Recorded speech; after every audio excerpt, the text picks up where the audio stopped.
Alors aujourd'hui, c'est le 1er novembre dans l'Église universelle, l'Église catholique. Nous célébrons la solennité de tous les saints, la fête de ceux et celles qui, après le pèlerinage sur la terre, ont eu la grâce de contempler la gloire de Dieu, sont en compagnie avec les anges pour louer le Dieu, chanter ses merveilles et donc sont dans le royaume de Dieu.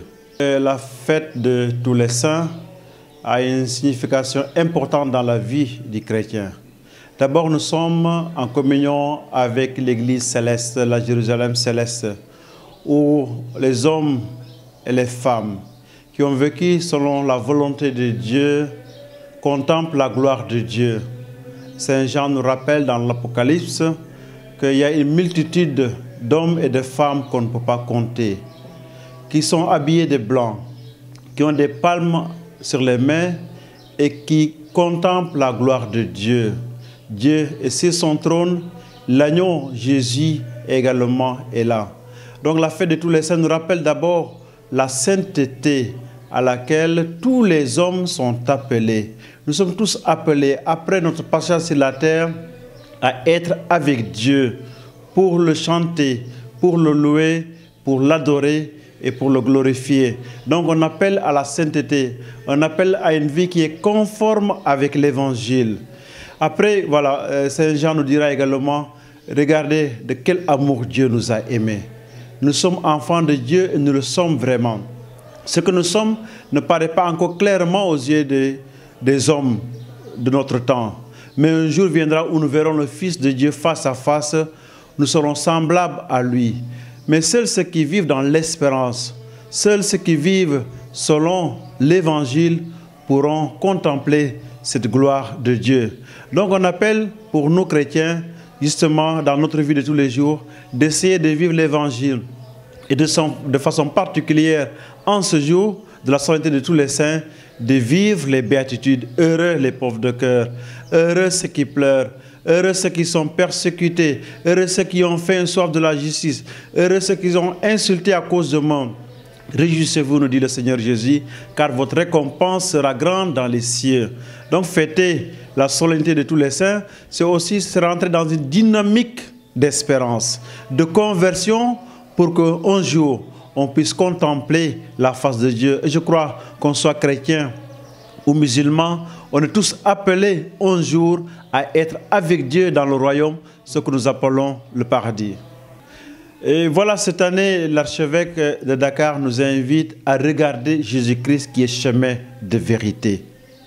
Il a été la vérité parce qu'il est Fils de Dieu. Il a été la vérité parce qu'il a annoncé un message qui libère l'homme et qui le conduit dans une sainteté. Et alors, dans notre vie en tant que baptisés, que nous apprenions à l'image du Christ à être des chemins de vérité, des chemins de réconciliation, des chemins de paix. Dans tout ce que nous faisons, que nous vivions la vérité. Parce que c'est cela qui nous aide à être véritablement des disciples du Christ, des enfants de Dieu. Et il y a ce désir d'être à l'image des enfants de Dieu. Nous nous rappelons que nous sommes baptisés dans la mort et la résurrection de Christ. Nous avons été plongés. Et d'ailleurs, dans l'Apocalypse de Saint Jean nous dit, ces gens qui sont en train de louer Dieu viennent d'une grande épreuve. Ils ont lavé leurs vêtements. Ils ont purifié leurs vêtements dans le sang de l'agneau. Et donc pour l'enfant, se rappeler que le baptême fait de lui un enfant de Dieu. Le baptême l'aide à participer à la vie de Dieu. Avec le baptême, il devient héritier du royaume de Dieu. Et donc dans sa vie de tous les jours, chercher justement à être cet enfant de Dieu avec un comportement qui soit conforme avec l'Évangile. Donc avoir le désir d'être enfant de Dieu, d'être lumière de Dieu, d'être le sel de la terre, pour grandir sous le regard aimant de Dieu. Aujourd'hui, beaucoup d'entre nous, comme chrétiens, nous irons au cimetière pour prier pour nos frères et sœurs. Évidemment, demain, 2 novembre, nous allons célébrer la commémoration de tous les fidèles défunts. Mais que nous ayons le souci de prier pour nos frères et sœurs qui sont partis. Pour que la miséricorde de Dieu, l'amour de Dieu, les libère du poids du péché et leur accorde la vie éternelle. Et donc que chacun prenne la responsabilité de prier pour nos frères et sœurs qui nous ont quittés.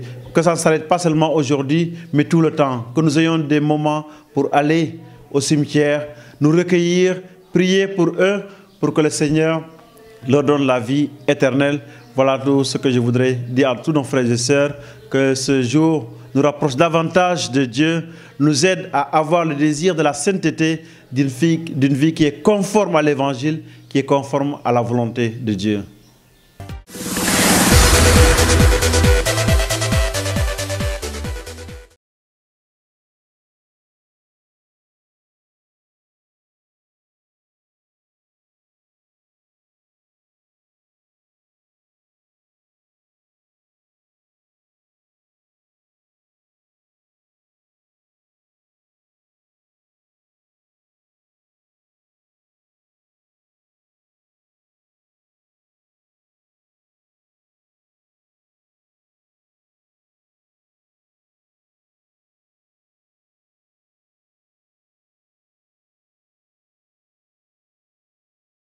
À travers les médias qu'il y a quelqu'un qui a saccagé le statut, mais je crois que le plus important pour nous, ici au Sénégal, c'est d'abord avoir une culture de la paix, avoir une culture du respect de l'autre, de la religion de l'autre. On ne va pas rentrer dans des discours ou bien dans des conversations où il faut se venger, non. L'Évangile nous appelle en tant que chrétiens de pardonner. Pardonnez comme Dieu vous a pardonné. Quel que soit le mal qu'on peut nous faire, le chrétien est appelé à pardonner et à aimer. Je crois que notre identité en tant qu'enfant de Dieu, en tant que baptisé, en tant que disciple de Christ, c'est avoir cette capacité de pardonner à l'autre, quelle que soit la gravité de l'acte, de l'aimer parce qu'il est enfant de Dieu, pour qu'à travers notre amour et notre pardon, lui-même puisse se convertir et changer d'attitude. Je crois qu'on parle de profanation. Oui, quelqu'un est rentré dans notre lieu de culte, mais au-delà de l'acte qu'il a posé, nous sommes appelés à prier pour lui, pour que de telles choses ne se répètent pas. Je crois qu'au Sénégal, nous avons cette grâce d'avoir une belle cohabitation entre tout le monde, chrétien, musulman, animiste, protestant. Et c'est un devoir pour chaque citoyen sénégalais de cultiver cette paix, de cultiver le respect de l'autre, parce que c'est cela qui aidera le Sénégal à aller de l'avant.